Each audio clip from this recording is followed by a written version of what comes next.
Ma'am, this is T. Kushi from ITA and my roll number is 37 and my topic for Tech Talk for befa is Fundamental Principles of Economics. So coming to the introduction. So as we all know that the term economic originates from the Greek word oikonomio, which is a combination of okios, that is household, and nomos, that is laws or customs. In short, economy refers to the management or administration of resources within a society or organization to meet the needs and wants of its members. The term economy refers to the system or structure through which resources are produced, distributed, and consumed within a society or geographic area. It encompasses the activities of individuals, business, and governments involved in the production and exchange of goods and services to satisfy human wants and needs. So, according to Adam Smith, economics is a social science that studies the production, distribution, and consumption of goods and services. So, the three main components of economic include production, consumption, distribution, and exchange. So, production involves the creation of goods and services using available resources and technology. And then, consumption refers to the use of goods and services by individuals and households to satisfy their wants and needs. Next, distribution involves the allocation of goods and services among different individuals and groups within a society. Exchange involves the various goods and services among buyers and sellers in the markets. So there are two types of economics. One is microeconomics and one is macroeconomics. So coming to microeconomics focuses on the behavior of individual economic agents such as households, firms, and industries, and how their decisions impact markets and resource allocations. It examines the interactions between buyers and sellers in specific markets, determining their prices and quantities of goods and services exchanged. Microeconomics analyzes various concepts, including supply and demand, consumer behavior, production theory, cost analysis, market structures, and factors influencing individual decision making, such as preferences, constraints, and incentives. So, examples of microeconomics include the effect of minimum wage policy on employment, the pricing strategies of firms in a competitive market, and the impact of government regulations on industry behavior. Next, coming to macroeconomics studies the economy as a whole, focusing on aggregate measures such as total output, that is GDP, gross domestic product, unemployment rate, inflation rate, and overall economic growth. It examines the determinants of these aggregate economic variables and the relationships among them to understand the functioning of the entire economy. Macroeconomics analyzes various economic phenomena, including business cycles, monetary policy, international trade and finance, economic stabilization, and long term economic growths. So, examples of macroeconomics include the effects of government stimulus spending on the national output and employment, the cause of inflation and policies to control it, and the impact of exchange rate fluctuations on international trade. So now let us know what are the fundamental principles of economics. So there are 10 fundamental principles of economics. One is people face trade-off. The next one is the cost of something is what you give up getting it. Rational people think at the marginal cost and marginal revenue. People respond to incentives. Trade can make everyone better off. Markets are usually a good way to organize economic activity. Governments can sometimes improve market outcomes. A country's standard of living depends on its ability to produce goods and services. Growth of money leads to inflation. Society faces a short run trade off between inflation and unemployment. So, the first one is people face trade offs. There is no such thing as free lunch. To get one thing, we usually have to give up another thing. So, making decision requires trading off one goal against another. So, examples for this is how a student spends her time, how family decides to spend its income, how regulations make the environment at a cost of firm owners. The next law is that The cost of something is what you give up getting it. So decisions require comparing costs and benefits of alternatives. So based on cost of some items, you give up buying them because it's costly or you're not able to afford it. So that is nothing but the second law. So the opportunity cost of an item is what you give up to obtain that item. So examples are, what are the costs of going to a college? What are your tuition costs, room and board? Time cost depends on what you might need and what the time needs. Next is, rational people think at marginal cost and marginal revenue.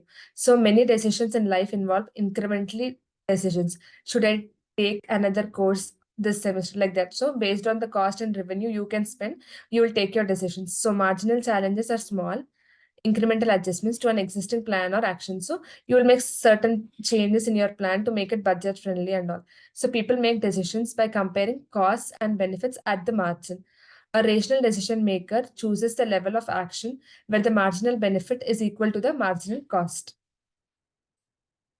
So one of the example for this is carpooling. So rational people think at the margin.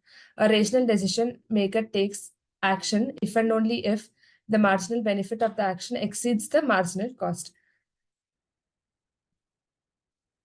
Next is people response to incentives. Because people make decisions by weighing costs and benefits, their decisions may change in response to changes in costs and benefits. So people react or respond to incentives. So as the cost increases, people will react to it. Also, as the cost decreases, people will react to it. So that is nothing but this. So example is seat belt laws increases use of seat belt and lower the incentives of individuals to drive safely. So people respond to incentives. If an incentive is not achieving its desired outcome, then increased and or change the incentive. So if it is not getting that particular demand, then you have to increase the incentive or you have to change the incentive. Next is trade can make everyone better off. So people gain from their ability to trade with one another. So because of this trade, you can exchange your goods, you can exchange your knowledge, you can build a good relationship around people around you. So trade allows people to specialize in what they do the best.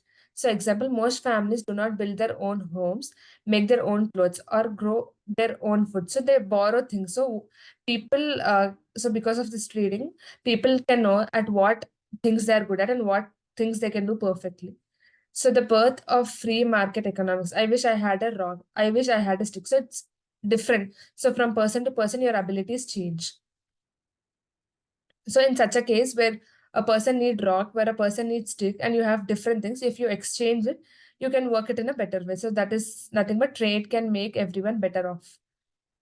Next is, markets are usually a good way to organize economic activity. So a market economy is an economy that allocates resources through the decentralized decisions of many firms and households as they interact in markets for goods and services. So as you all know, Adam Smith made the observations that households and firms interacting in markets act as if guided by an invisible hand. So, as you all know, market is the best place for economics because selling and buying of goods takes place in market effectively.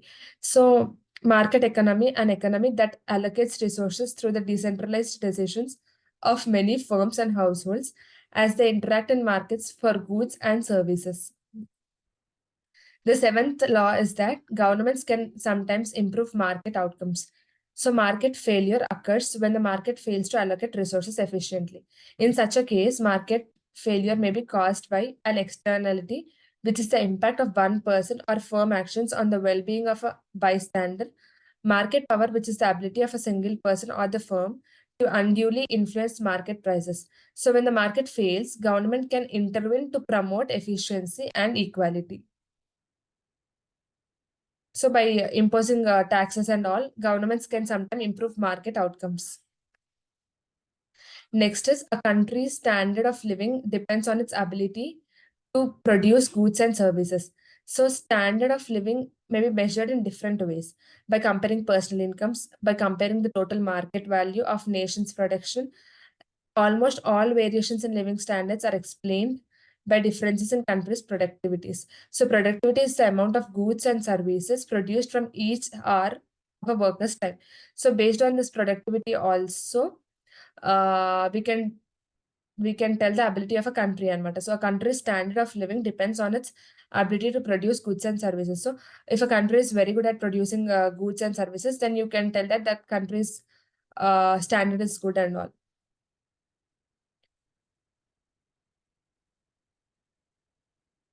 So example for this is that absolute advantage, the ability of an individual, company, region, or a country to produce a greater quantity of goods or service with the same quantity of inputs per unit of time.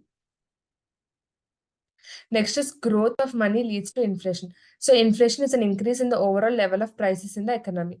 One cause of inflation is the growth in the quantity of money. When the government creates large quantities of money, the value of money falls. So inflation represents the rate at which the cost of goods and services increase over a period of time. So due to this, there are three things that may be created, that is demand pull, cost push, and built-in. Demand pull is nothing but when demand for goods or services exceeds production capacity. Cost push, when production costs increase the prices. Next is built in, when prices rise, wages rise too, in order to maintain living costs. And the last thing is that society faces a short-run trade-off between inflation and unemployment. So the Phillips curve illustrates the trade-off between inflation and unemployment. Inflation is lower, unemployment is higher. So they are inversely proportional. So when the inflation is lower, unemployment is higher. When the inflation is higher, unemployment is lower. So they're inversely related. So it's a short-run trade-off. So what are the why are these principles important in economy?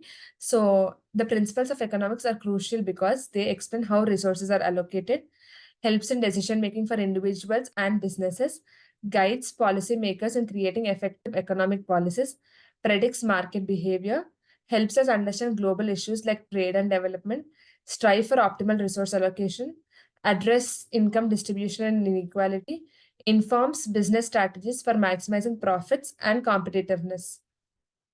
So, coming to the conclusion, the principle of economics serves a vital framework for understanding how economics function, making informed decisions, and crafting effective policies.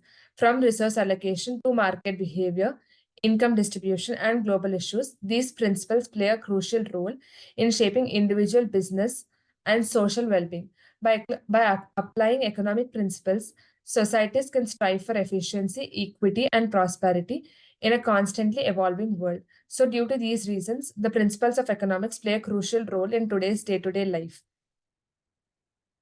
Thank you so much.